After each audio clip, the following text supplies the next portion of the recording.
Warhawks training and like it. Hey, good morning, everyone.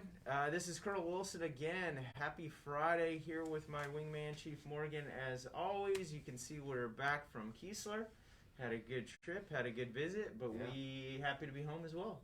Yeah, definitely. It was a really good visit and really good conversations with the 2nd Air Force staff and our new NAF commander, Major General Edmondson, who has a history with our unit here, and we're looking forward towards having more discussions with her and seeing how she leads the 2nd Air Force in the future. Absolutely. Excited to have the new boss on board, and anytime, and we've turned over a whole bunch of commanders this year as well, and a whole bunch of new, not only commanders, but senior enlisted, superintendents, or senior enlisted leaders, depending on what the case may be. Right? We'll talk a little bit about that, perhaps.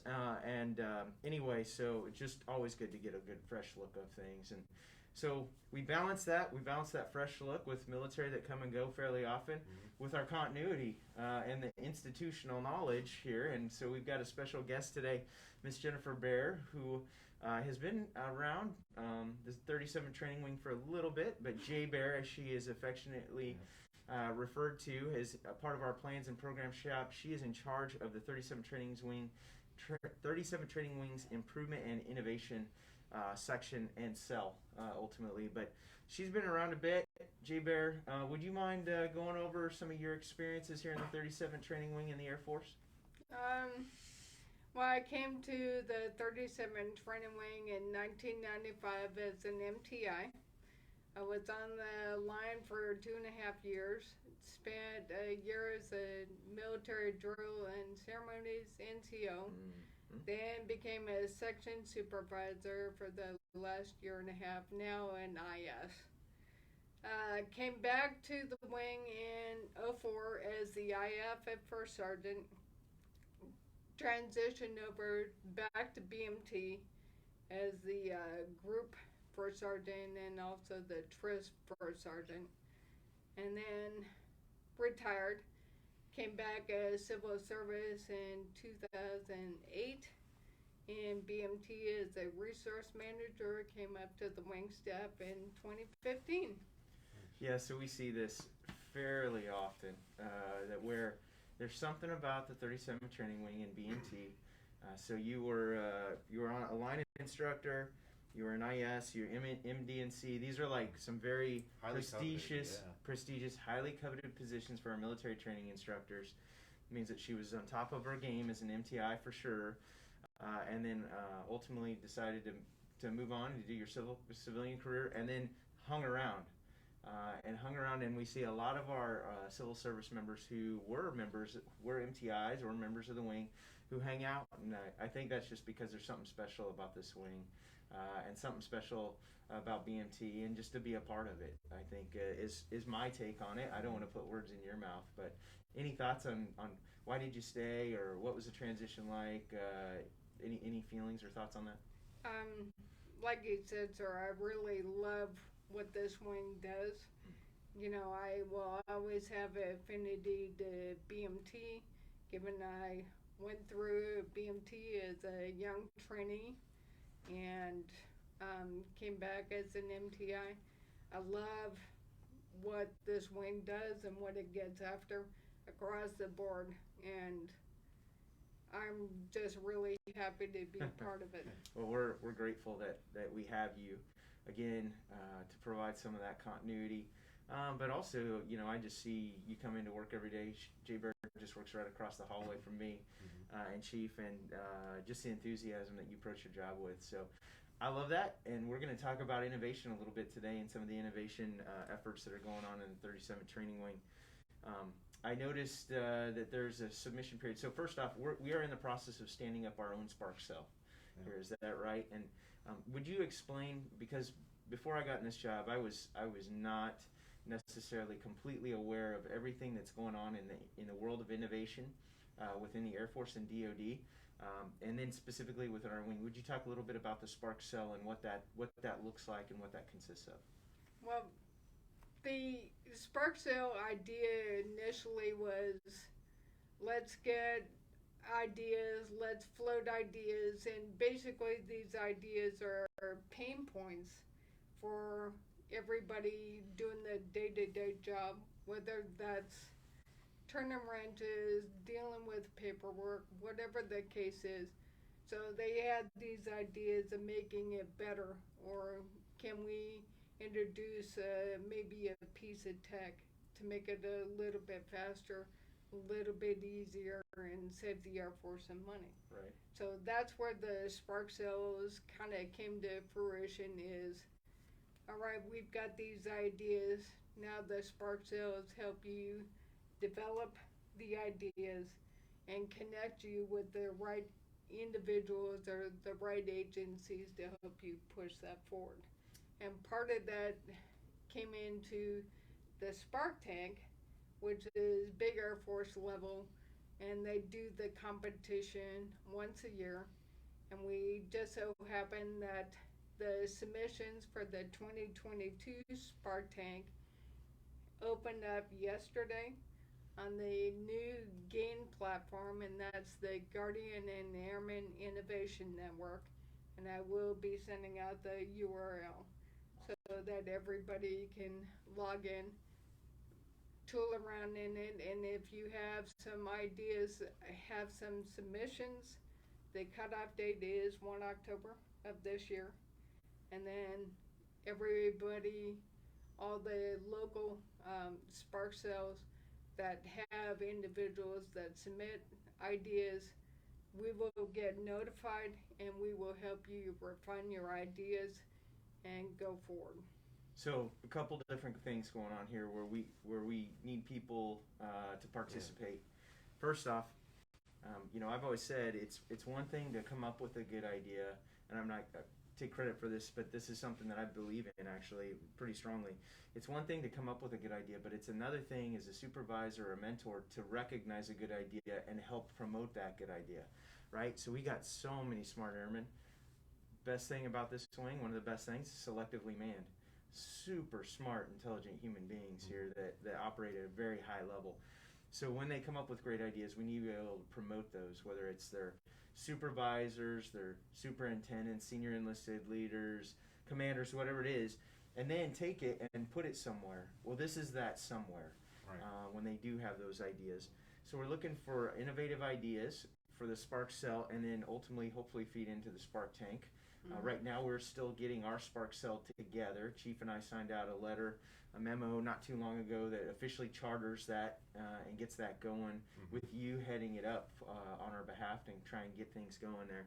But we're also looking for leaders that are looking at the world through an innovative set of eyes and want to help recognize ideas and evaluate those ideas for future and potential use here within the 37th Training Wing and across the Air Force.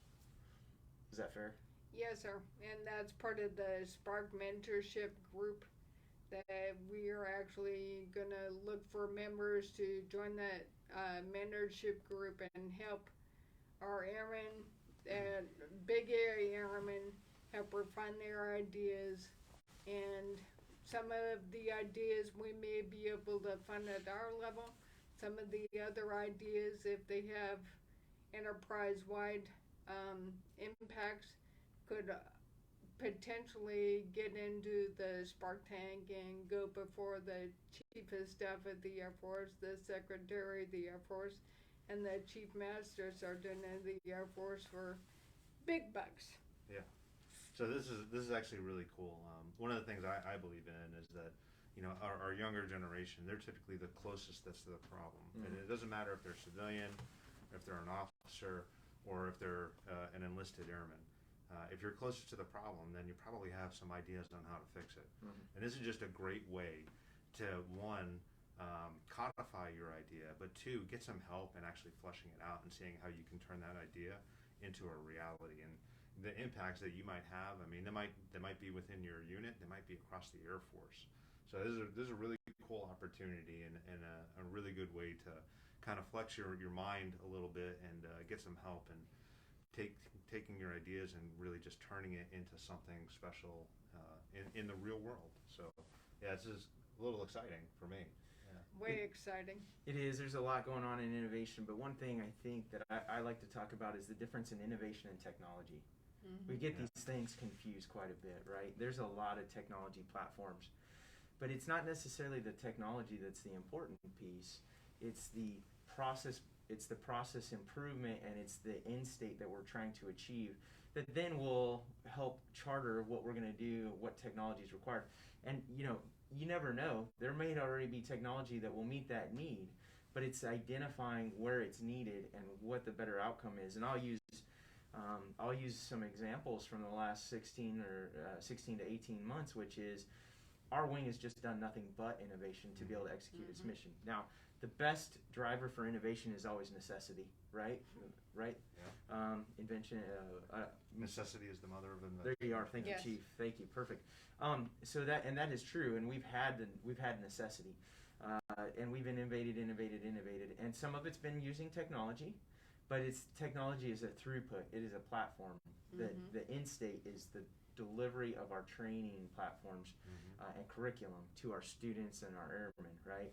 And we had this guy, you might have heard of him, General C.Q. Brown. I don't know if you're familiar with the gentleman who came in here, and he was in the 37 Training Wing. He was over at the Finkston Reception Center auditorium, and he said it's the innovation efforts of the 37th Wing that has continued to be a source of pride for our Air Force. Yep. And that kind of made me puff my chest out when we heard that, and it's true. And a lot of those had nothing to do with technology. But then again, technology can be part of our solution, but we got to look at not only what we need to develop, but what may already be out there. And so that's why it's good to get all this together and continually go through and do a top-down, thorough review of it. So, hey, one other thing I wanted to push out: our corporate structure, the 37 Training Wing corporate structure, is something that we put together under the guise of kind of like an Air Force corporate structure, which is when you bring all your senior leadership together to look at problems not necessarily from your own perspective or your own parochial organizational interest, but across as a wing, what's good for the wing, just like the Air Force corporate structure looks at things like what's good for the Air Force, right? And so one of those things we're looking at right now is a thorough technology review to say what technology do we already have available within our wing or across the Air Force where we have needs, and instead of trying to continually evolve and develop new technology to do it, say where can we share and get benefits from organization to organization. So appreciate the leadership that we've had, and we're actually looking for new members of the corporate structure. I'll just throw that out. We've had Lieutenant Colonel Ray Van, Lieutenant Colonel Cliff Anderson are kind of heading it up. We're actually looking for maybe some senior enlisted leadership in there too. So if anybody's interested in that, we'd love to have you participate in the corporate structure and kind of continue to look at cross-cutting problems across our wing. And Jay Bear's going to head up our innovation, and we're excited to look at that going forward, Jay Bear. So thanks for being here. No, my pleasure. All right, Chief. We had on to some other business. Yeah, Quarterly awards ceremony. Yeah. First one, I think, and we decided 18 months. So we'll just go with that. 18-month first quarterly awards ceremony. Obviously, in person.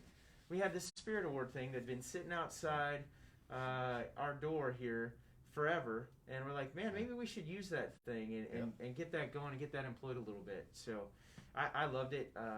Sergeant Duplessis was kind of the one that headed up, but there was a bunch of other people that were involved in it. Sergeant John, Sergeant Heaton, Senior Master Sergeant Reeves, Miss Milan. I think John C. from Protocol was helped narrate. Anyway, it was just a great overall event. I'm still pretty excited about the whole thing. Any thoughts on the events and kind of continue to escalate things going forward? Yeah, so, boss, getting back together despite COVID, I think, is a huge deal for us, right? Last year, COVID defined everything that we did. I mean, we didn't do anything without first talking about COVID, talked a little bit about the problem we were trying to solve, then talked about COVID more, then talked about the solution to the problem, and then we talked about COVID some more. Now, COVID has kind of taken a backseat. It's still there, and we still need to be cognizant of it, but we're not letting it define how we do things anymore. And we're going to get back to better along the way. And a lot of back to better involves actually getting a little analog with people and getting face-to-face. So getting face-to-face and doing a quarterly awards and celebrating the excellence that's in this wing, I think was just a huge deal for not just us as driving factors behind it, but for the people who were in attendance. It was just fun. I mean, why not have fun at work? I mean, radical, innovative concept, right? Have fun at work. Why not? So yeah, it was a good time, and I'm looking forward to the 737 training group, you know, they took the Spirit Award. They did. Yeah. They did. It was brought it. close. It was close. It was DLI close. was right there, neck and Yeah. neck, small but mighty. Yeah. And they're actually not small. It's just kind of the way that the organization of the auditorium was. But it was good. Everybody was juiced, and everybody brought it. So the part of the Spirit Award, winning that, is actually taking on the responsibility of throwing on the next quarterly award ceremony. I'm looking Surprise. forward. Yeah.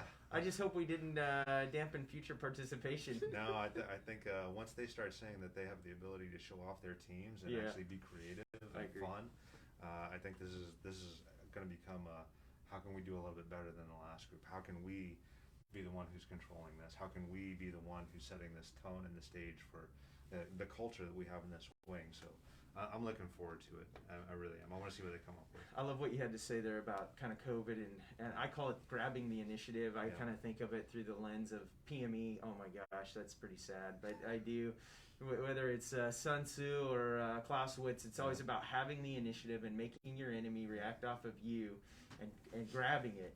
Well, guess what? COVID's had the initiative. We've been reacting off of it for 18 months, and I think we're pretty much, while we continue to meet all the CDC guidelines and make sure we keep our airmen safe and continue to advocate for vaccinations, we do all that, we're re-grabbing the initiative. And we're going to let everything else react off of what we want to do for the next forever. All right? And so I'm happy to have done that, and I'm excited for the next one. Yeah.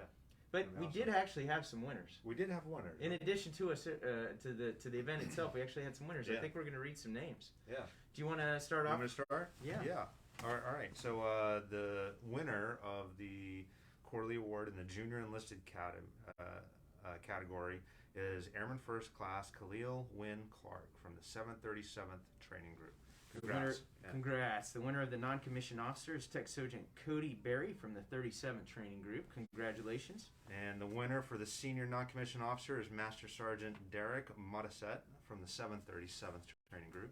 The company grade officer of the quarter for the 37th Training Wing is Captain Yara Saoli from IAAFA. I am sorry profusely if I screwed up your name.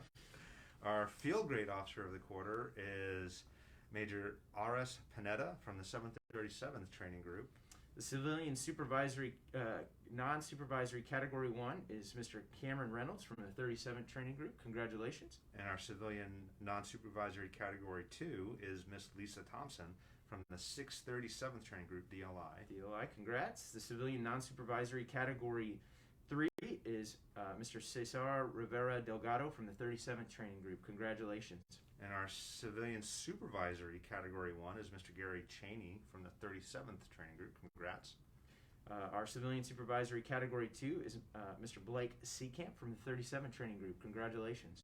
And our civilian supervisory Category 3 is Miss Margaret Flynn from the 637th Training Group, DLI. All right, congratulations to all our quarterly award winners. It was great to be able to celebrate in person, and we'll keep up in the ante as we go forward. Yeah, definitely. Yeah, awesome. Hey, we'll talk about partnerships. So a little bit, partnerships that are key to everything that we do here. We had a great partnership between our 37th Training Group and our IAAFA, where we had two squadrons that had some common mutual interests. And that's always good because IAAFA and tech training both do tech training. How about that, right? Weird. I know, it's crazy. It's just one does it in Spanish and one does it in English. How about that? Well, so they had a HH-60 Pavehawk helicopter actually land right out back of our 344 Training Squadron hangar area. No kidding. They landed it right there to become a training aid for our Career Enlisted Aviator Center of Excellence. Well, to be able to handle this aircraft, right, it lands, but you got to actually be able to get it in, handle it, get it into the right location so that it can be used as a training platform going forward. You know who's handy for doing those kind of things? Aircraft maintainers. Wow, how about this? It just so happens our 318 Training Squadron does aircraft maintenance training. And so it was a great partnership between the 344th, the Career Enlisted Aviators, and 318th and our aircraft maintainers over there. And we got that thing in there, and it is ready to rock. And so we're looking forward to all the training value. We talk about T3, Tech Training Transformation. This is part of it. Modernization of all our technical training tools. and aids, and boy, having an HH60 that just happened to land right there out back on your back porch, and now you're using it for a training platform, that is really awesome. Yeah. So thank you so much to those two squadrons. I'll mention the two squadron commanders, Major Patrick King and Lieutenant Colonel Terry Nell, and your organizations for getting that cross-cutting work synergy going across our wing. I love it, love it, love it. Awesome. And then we'll wrap it up, and I just wanted to personally say, hey, while we talk about the initiative, we recognize we're back in the mass.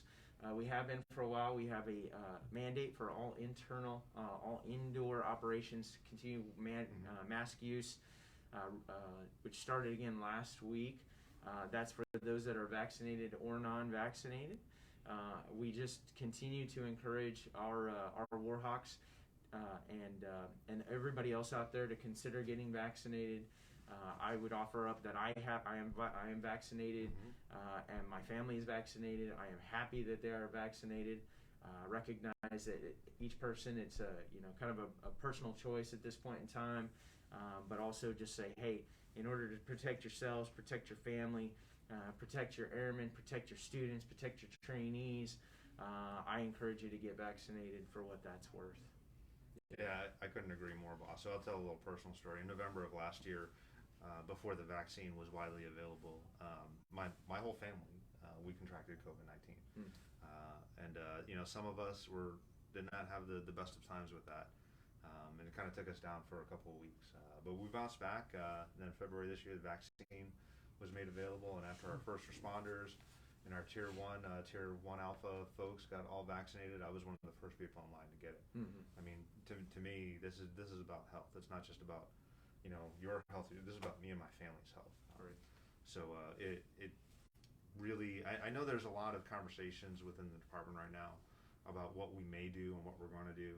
I just ask that people, if you choose to, or if you don't choose to, is at least do the research on what the vaccine is and how it works and what it does, and ask questions, and seriously consider getting it. I mean, this is about all of our health, right? And plus, I think I'm not out of line in saying this, is that I hate this freaking mask, right? I really wish that we didn't have to wear these things.